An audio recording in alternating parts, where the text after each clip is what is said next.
5월 16일 오늘 맥체인 성경 읽기 민수기 25장, 시편 68편, 이사야 15장, 베드로전서 3장입니다. 오늘 네 군데 중에 민수기 25장 말씀 읽고 보고 우리 함께 기도하겠습니다.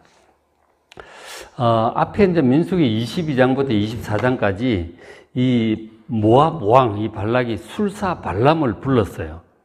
술사 발람을 통해서 이스라엘을 저주하려고 시도를 했었죠. 근데 하나님께서 개입을 하셔서 그 발람으로 하여금 이스라엘에게 저주가 아니라 축복을 하게 만드셨어요. 계속 네 번인가 축복을 이렇게 막 하게 하신 거죠. 그래서 이제 이 모압 왕 발락이 엄청 화가 났죠. 그래서 이제 술사 발람이 떠나면서 다른 꾀를 하나 가르쳐주고 떠나요. 그 앞에 24장 끝부분하고 25장 1절 연결시켜보면 그렇습니다. 그래서 다른 그 꾀를 가르쳐주고 갔는데 그것이 이스라엘 백성들에 큰 타격을 끼치게 돼요. 그게 이제 이어지는 오늘 볼 25장입니다. 어떤 꾀였느냐면 25장 1절에 이스라엘이 시딤에 머물러 있을 그때에 그 백성이 모압 여자들과 음행하기를 시작을 했다고 이제 기록을 하고 있어요. 그러니까 바로 저 꾀를 가르쳐 준 거죠. 이방 여인들, 예쁜 여자들을 좀 골라가지고 이 이스라엘 남자들 유혹하게 한 거죠. 뭐 모여 있는데 이방 여자들 오는 거죠. 그러면서 이제 간음이 벌어지고 그 여자들 따라서 모압 진영에도 갔다 오고 막 그렇게 왔다 갔다 하게 되는 거죠. 그래서 이들의 그 여자들이, 이방인 여자들이 자기 신들에게 제사할 때, 모압의 신 그모스라는 신이 있잖아요. 하여간 자기 우상들의 제사할 때 이스라엘 백성이 오라고 하니까 같이 통하던 여자들이 오니까 또 가서 무슨 이방 축제 참여하듯이 그렇게 간 거죠. 가서 그곳에서 백성이 먹고 그들의 신들에게 절도 하고 막 그렇게 분위기에 끌려서 그렇게 갑니다. 이렇게 해서 이스라엘이 바알보올, 이방 신들에게 가담이 된 거죠. 그래도 우상숭배에 참여가 된 거예요. 그러니까 이방 여자들과 음행을 하고 그러다 보니까 이제 육신적인 타락이 결국 영적인 타락까지 이어지는 거잖아요. 우상숭배까지 이렇게 이어집니다. 그러니까 하나님께서 진노하신 것이죠. 그 육신적인 죄에 빠지다 보면 결국 영적인 죄까지 나아가는 거예요. 그죠? 영적인 죄까지 나아갑니다. 그러니까 죄라고 하는 것은 한 번 발을 들이면은 계속 한 걸음 두 걸음 끌려가게 돼 있어요. 정말 시작을 하질 말아야 되는데 한 번 시작을 잘못하면 계속 가게 돼 있는 게 이게 죄라고 하는 거예요. 그러니까 참 조심해야 된다 하는 것이죠. 이 음행을 하고 이방 여인들과 음행을 하고 우상숭배에 빠지게 되었을 때 죄라고 하는 게 결과가 있는 것이거든요. 공의로우신 하나님께서 보고 계시기 때문에 심판하시고 징계하세요. 과연 어떤 결과가 오는지 좀 잘 볼 필요가 있어요. 결국 죄에 빠지지 않도록 정말 이제 조심을 해야 되는 거죠. 그래서 이 진노하신 하나님께서 이 죄라고는 순식간에 퍼지잖아요. 한 사람, 두 사람 막 이방 여자들과 음행을 하고 왔다 갔다 하고 쫙 순식간에 퍼지는 거죠. 그런데 특히 이제 그 중에 앞장서는 사람들이 지도자급에 있는 사람들이 또 그렇게 한 거예요. 각 지파의 지도자급의 사람들이 그렇게 하니까 그리고 지도자들이 그러면은 일반 백성들이 다 지켜보고 있기 때문에 지도자들이 그렇게 하면 저래 해도 되나 보다. 그리고 다 따라 하는 거예요. 지도자들의 죄가 큰 거죠. 책임이 크고 죄가 또 큰 거예요. 그래서 이제 하나님께서 막 백성이고 지도자고 많이 그렇게 되었는데 25장 4절에 여호와께서 모세에게 이르시되 백성의 수령들, 이 지도자들을 잡아 여호와 앞에 목매어 다르라 하는 거죠. 특별히 이제 그 음행하고 우상 참가했던 그 지도자들 얘기하시는 거죠. 그렇게 하면 여호와의 진노가 떠날 것이다 말씀을 하셔서 그래서 5절에 모세가 이스라엘 재판관들 이제 지도자들이 있죠. 저 재판관들 이제 재판관의 사사라는 용어는 이제 같은 건데 어쨌든 그들에게 이르니까 너희는 각각 바알보올에게 가담한 사람들, 이방인과 음행하라고 우상 숭배에 가담한 그러한 지도자들을 죽이라고 명령합니다. 잡아서 목매달아 달으라고 이제 명령을 했던 것이죠. 그리고 이제 그러니까 지도자들에게는 책임이 크기 때문에 온 백성 보는 데서 공개적으로 그렇게 처형을 시킨 거죠.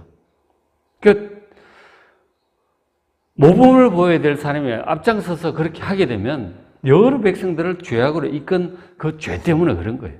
그래서 공개적인 처형을 명하셨어요. 그런가 하면 백성들 가운데서 이미 전염병이 퍼졌어요. 급성 전염병이 퍼지기 시작해서 사람들 막 죽어갑니다. 뭐 어떤 병인지 모르지만 아주 급성 독한 전염병인 거죠. 막 사람이 죽어서 픽픽 쓰러집니다. 그러니까 분위기가 얼마나 험악해요, 그죠? 지도자들은 그러고 막 목매달아 놨지. 백성들은 여기저기 죽어가지. 그 백성들이 모여서 막 울고 난리가 난 거죠. 분위기가 그렇게 험악한데 뒤늦게 이방지에 가서 놀고 오는 사람이 있었던 거죠. 그렇잖아요, 그죠? 일은 이렇게 시작되는데 저쪽에서 놀다가 근데 그 같이 있던 이방인 데리고 자기 텐트 쪽으로 온 거죠.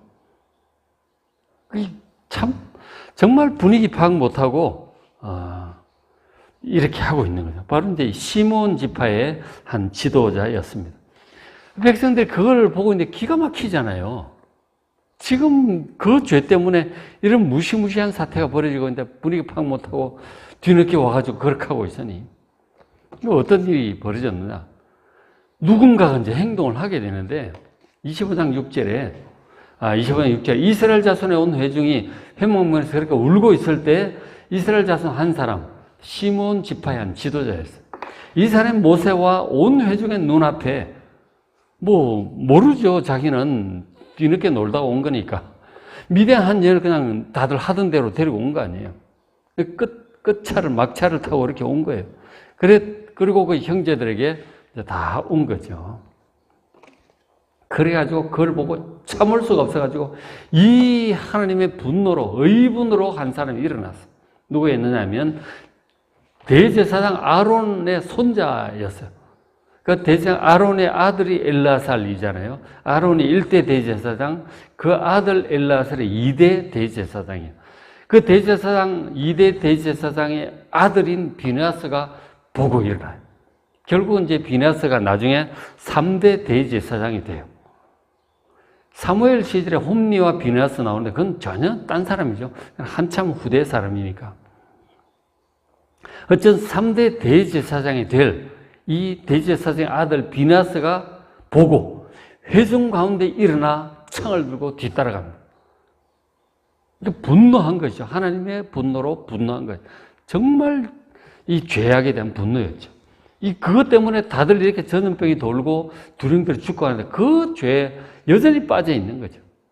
그래 창을 들고 그 텐트 안으로 따라 들어갑니다. 이스라엘 남자를 따라 그의 막사를 들어가서 이스라엘 그 남자와 데리고 온 이방인 두 사람 배를 한꺼번에 꿰뚫어 죽여버립니다. 근데 그것이 참 무시무시하잖아요. 어떻게 그렇게까지 하냐 할 수 있는데 근데 그것이 온 이스라엘 백성 전염병이 퍼지게 하고 두령들 죽게 한 그 죄악이었던 것이죠. 그 하나님께서 그것을 얼마나 싫어하시고 분노하신지를 지금 비느하스가 알고 있는 거죠. 정말 하나님의 분노하심으로 의분으로 창을 가지고 들어가서 그 남자 여자를 한꺼번에 죽인 거예요. 그랬더니 어떤 일이 생겼느냐? 8절 그 끝에 두 사람을 죽이니 연병이 이스라엘 자손에게 그쳤더라는 거죠. 연병이 전염병을 얘기하는 거죠. 전염병이 돌다가 딱 선 거예요. 그래서 그 연병으로 전염병으로 죽은 자가 그날 하루에 24,000명이 죽었습니다. 만약에 이 비느하스가 이렇게 하지 않았더라면 전염병이 계속 퍼졌을 거라고. 그럼 다 죽었을지도 몰라요. 그러니까 이 비느하스가 행동이 너무 과격하고 심한 것 같은데 전염병을 멈추게 해서 이스라엘 백성들의 멸망을, 소멸을 막았다니까요. 비느하스의 이 행동이. 두령들은 이미 매달았는데 그러나 전염병은 막 퍼지고 있었거든요. 그것을 멈추게 한 것이 바로 이 비느하스의 이 의분에 찬 행동이었던 것이죠. 그래서 이 보세요. 그래서 이제 그 10절에 여호와께서 그 상황을 보시고 말씀을 하셨어요. 하나님께서 멈추신 거죠. 비나스가 그렇게 한 것을 보고 하나님 진노가 가라앉은 거예요. 그러면 전염병을 하나님께 멈추신 거죠. 그래서 10절에 여호와께서 이르시되 비나스가 내 노를 돌이켜서 내 질투심으로 그들을 소멸하지 않게 하였도다. 하나님이 진노를 가라앉히다는 거예요. 이 비나스의 행동이. 그렇지 않았다면 하나님께서 소멸시키셨을 거라 하는 거죠. 지금. 그 말씀을 하시는 거죠. 그래서 하나님께서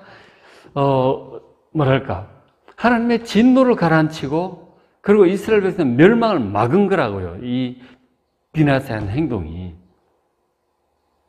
그래서 하나님께서 비나스에게 굉장히 잘했다고 칭찬을 하시는 거죠. 12절에 그러므로 말하라. 여호와께서 모세에게 이제 하신 말씀이죠. 내가 그에게 비나스에게 내 평화의 언약을 줄 것이다. 13절 그와 그의 후손에게 비나스가 지금 현재는 대제사장이고 나중에 3대 대제사장이 될 사람이죠. 자, 그와 그의 후손에게 그 비나스의 후손에게 영원한 제사장의 직분을 주겠다 하는 거죠.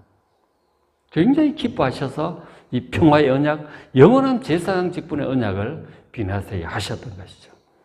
왜냐하면 비나스가 그의 하나님을 위해서 그의 의분이 하나님을 위한 것이었어. 위해서 질투하여 이스라엘 자손을 속죄하였음이니라 하는 거죠. 그 비나스의 행동으로 말미암아 백성들이 죄를 속하게 된 거예요. 그래서 하나님께서 진노를 거치시고 백성들에게 더 이상 전전벌에 죽지 않도록 그렇게 하셨던 것이죠. 이 비나스의 행동을 정말 우리가 잘 봐야 되는 거죠. 그러니까 제사장 한 사람의 속죄 행동이 여러 사람을 살릴 수 있음을 보여준 아주 중요한 한 예라고 할 수 있습니다. 하나님 마음을, 하나님 진노를 가라앉게 하는 그 속죄 행동이 있는 것이죠. 여러 사람이 그 전염병에서 살아날 수 있었던 거예요. 우리가 이제 기본적으로 제사장들이 하는 행동을 보면 백성들이 죄를 지어서 하나님께로부터 진노를 받을 때, 그래서 무슨 일이 생길 수도 있고 뭐 그렇잖아요. 하나님 진노하심을 받을 때 그가 그것을 깨닫고 회개하잖아요. 그러면은 양을 한 마리 가져옵니다. 가지고 오면 하나님께서 제사법을 가르쳐 주셨잖아요. 번제와 속죄제 가르쳐 주셨어요. 그 제사법에 따라서 자기가 안수해요. 양이 안수하면 그리고 죽여서 피를 흘리죠. 그래서 각을 뜨고 이렇게 해서 제사장이 갖다 주면 제사장이 그것을 받아서 이제 번제단에 태우는 거죠. 하나님께 제사를 올려드립니다. 그 제사장이 그렇게 제사를 드리면 하나님께서 그 양을 가지고 온 사람들 죄를 속해 주신 거예요.